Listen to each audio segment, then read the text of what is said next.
Vesullo, aldea insignificante que ocupa la cima de una colina verde y forestal, entre la Peña del Gato y el Pico del Gurgú, sin carretera, perdida en los montes y que se permitía, no sé por qué avatar histórico, el lujo de tener a su disposición dos religiones, porque la mitad de la aldea era católica y la otra mitad era protestante.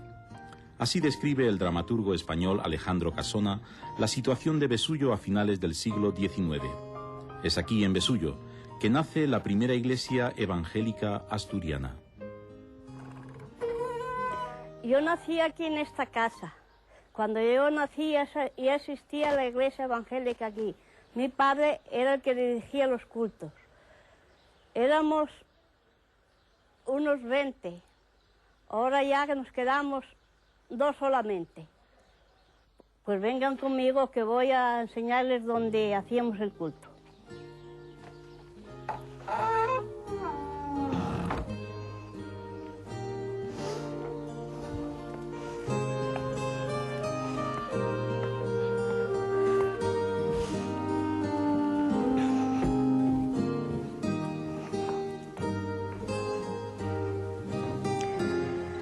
Aquí es donde decíamos los cultos.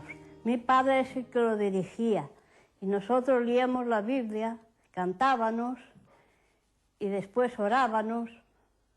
Ahora solo estamos mi hermano que está allí y yo. Un amigo hay más que hermano, Cristo el Señor. Dina aún recuerda los himnos que por años han fortalecido el corazón de los evangélicos asturianos. En 1871, Antonio Rodríguez envía desde Valladolid literatura evangélica a su hermano Manuel. Su lectura le lleva a aceptar la fe evangélica. Muchos vesullenses se interesan por conocer el evangelio y comienzan a reunirse. También comienza la oposición. Ante diversas dificultades, piden ayuda al misionero alemán Federico Flindner, cuyo apoyo es clave para el desarrollo de la iglesia evangélica en Vesullo, al igual que en el resto de España.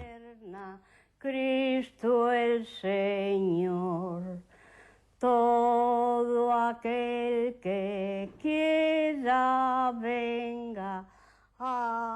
Estos acontecimientos que tienen lugar en Vesullo a finales del siglo XIX se repiten de forma paralela en otros lugares, como en la ciudad asturiana de Alevia o Gijón. Es la historia también de José García, que leyendo la Biblia se convierte al Evangelio en 1871 en San Sebastián de las Cruces. La presión de los vecinos le obliga a emigrar a Gijón, donde empieza a trabajar en la fábrica de loza y a compartir su fe. En 1879 constituye la primera iglesia evangélica de Gijón. Esta maqueta reproduce la construcción de la capilla en el año 1927. Hasta entonces la congregación se venía reuniendo en diferentes domicilios particulares diseminados por la ciudad, y cuando Eduardo Turral procede de León, mantiene contactos con la congregación, y más tarde Juan Biffen se hace cargo de la misma, ven la necesidad de edificar un local para las reuniones. Empiezan a construir en el año 27 y la maqueta reproduce lo que era el local en aquel entonces, que el edificio actual, moderno, al no poder mantenerse el edificio antiguo, reproduce en su interior exactamente tal como estaba en aquel entonces. A comienzos del siglo XX, las iglesias evangélicas van creciendo gracias al entusiasmo de sus fieles y la labor de alfabetización que realizaban, pues cada iglesia era también una escuela gratuita a donde acudían gente sin recursos para aprender a leer. La presencia también de industriales protestantes franceses y belgas, así como de misioneros, fortalece el desarrollo de las iglesias evangélicas en Asturias. De este modo, nace en Gijón la primera iglesia evangélica pentecostal de España, y en 1935, Radioemisora Gijón es la primera radio española en retransmitir en directo un culto evangélico. Mira, aquí estamos viendo la fachada de la iglesia donde hemos estado desde 1967, cuyo pastor era don José Rego Sánchez, que había venido años atrás desde La Coruña hasta Gijón. Pero no es esta es la historia más reciente, podríamos decir, porque nos remontaríamos en la historia a la primera iglesia pentecostal que hubo en el país. Unos misioneros suecos, de una manera no sé exactamente si casual, llegaron aquí a Gijón y pudieron conectar con otros misioneros de origen bautista, pero con una incidencia carismática, y se quedaron aquí en 1923 abriendo y estableciendo la primera iglesia evangélica pentecostal del país. Al principio del siglo XX, las iglesias van creciendo también con la libertad de la República, pero cuando llega la guerra civil, automáticamente los pastores pasan por diversas dificultades, sobre todo los misioneros, tienen que marcharse a sus países respectivos y quedan las congregaciones sin pastores. Los mozos que tienen que ir a la mili son reclutados inmediatamente y por consiguiente quedan también suprimidas todas las libertades, y la iglesia, por ejemplo, de Gijón, la iglesia de Besullo, automáticamente tienen que cerrar. La Guerra Civil Española frenó el desarrollo de las iglesias evangélicas en Asturias, al igual que en el resto del país. Con la victoria del general Franco, las iglesias se mantuvieron cerradas y se prohibió toda expresión religiosa que no fuera católica. Sin embargo, el testimonio evangélico se mantuvo de forma clandestina. En 1951 se levanta la clausura de la iglesia evangélica en Gijón. Fueron años muy duros para los evangélicos. En 1958, el pastor Ramón Blanco funda la Iglesia Evangélica de Oviedo. A pesar de la persecución, las iglesias evangélicas comienzan de nuevo a crecer, aunque no es hasta la llegada de la democracia que recuperan su capacidad y su contribución social. Estamos observando y experimentando un crecimiento. Entendemos que hay hambre por las cosas espirituales, que no tanto por la religión, aunque a nuestro alrededor observamos también un cierto interés por las cosas esotéricas, y quizás aquí en el norte de España eso tiene una connotación muy concreta, pero experimentamos, decimos otra vez, que el Evangelio de las buenas nuevas de la esperanza de Jesucristo tiene una respuesta para la necesidad y para el hombre y la mujer en Asturias del día de hoy. Las iglesias evangélicas llevan presentes en Asturias más de 130 años. La Asturias que hoy conocemos, moderna, democrática, industrializada y culta, es fruto de la confluencia de muchas personas e ideas, donde, sin lugar a dudas, los protestantes evangélicos han jugado un papel importante.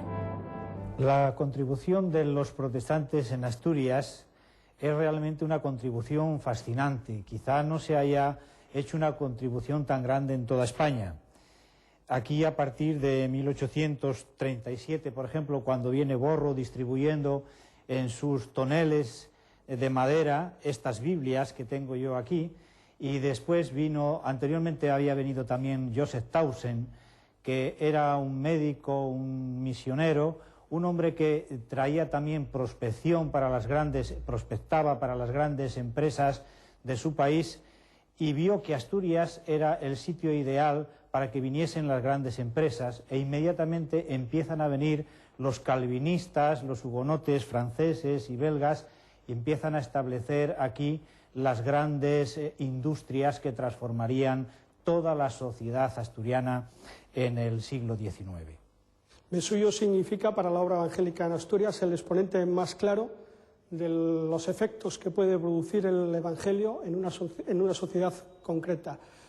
Yo destacaría dos apartados. Por un lado, el aspecto económico. Las personas en Besullo, gracias al contacto con los Flinner en Madrid, descubren la importancia de preparar a sus hijos culturalmente. Esto significa que no siempre el primogénito, que era la costumbre tradicional de la zona, se iba a ocupar de la casería y de las tierras, sino que los más preparados, los que se veían que podrían tener mayor desarrollo en el ámbito intelectual, pues los iban a enviar a los colegios a fin de desarrollar sus licenciaturas. De esta manera se puede explicar el segundo apartado, que es el cultural. Besuyo, siendo un pueblecito muy pequeño de la zona de Cangas de Narcea, con las edificaciones propias del lugar, tiene un nivel altísimo de licenciados. Como aportación cultural que está muy dentro del sentir del pueblo evangélico, podríamos citar una traducción interconfesional que es una colaboración de la Iglesia Católica y las iglesias evangélicas en Asturias, protagonizado por la Sociedad Bíblica en España, de la Biblia traducida al asturiano. Hace un poco de tiempo atrás acaba de salir el Nuevo Testamento y los Salmos, y la traducción de toda la Biblia está prácticamente concluida y esperamos que sin tardar mucho pueda salir al público. Y queremos con ello rendir también, abrir un camino, marcar un hito en la cultura en Asturias. El futuro de las iglesias evangélicas en el Principado de Asturias presenta multitud de retos que nacen de las viejas necesidades del alma humana. El hombre y la mujer del siglo XXI viven bajo el flujo constante de ideas y presiones que son como estas olas que rompen contra el puerto de Gijón. Las iglesias evangélicas aún tienen mucho por hacer en Asturias y seguirán trabajando por presentar una alternativa cristiana que traiga verdadera seguridad y esperanza.